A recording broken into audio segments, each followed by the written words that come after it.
Charges were dropped against 4 people accused of murdering a Noxubee County store clerk 8 years ago.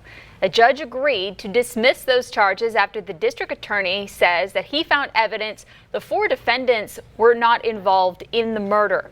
The question now, who killed Christopher Haywood? WTVA's Garner Montgomery was inside the courtroom this morning when the charges were dropped. He joins us live in Macon with the very latest. It was an emotional day for everyone involved in this horrible 2015 murder and the case thereafter. The 4 people wrongfully accused of murdering Christopher Haywood are now able to move on with their lives, but Haywood's family still does not have closure after the judge decided to drop these charges. District Attorney Scott Colomb filed a 9-page motion to dismiss the charges against Jonathan Shoemaker, Joshua Williams, Justin Williams, and Elizabeth Reed. As district attorney, you have an obligation to prosecute the guilty, but also protect the innocent. And in this situation, with that credible evidence of innocence, I couldn't, in good conscience, prosecute the 4 of them.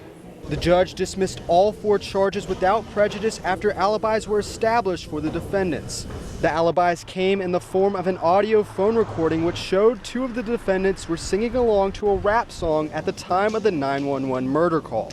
The defendants and their families are glad it's all over. She's glad to put this behind her. I mean, this devastated her life. She spent years in jail for something she didn't do, and there were other ramifications from that. But Haywood's death remains unsolved. Haywood's mother believes her son's case was mishandled. Crime scene mishandled.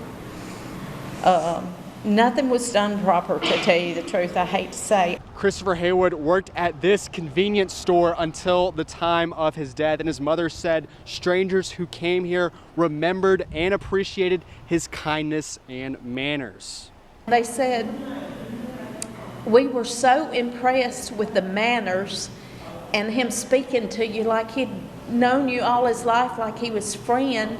He said, we made sure when we passed through, we got that gas there every time.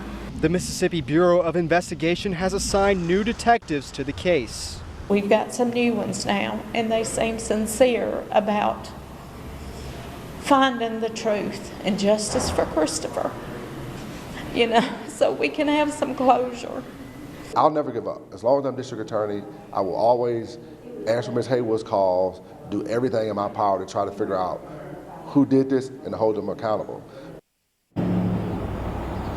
There is a $20,000 reward for information that could lead to the arrest of Christopher Haywood's killer.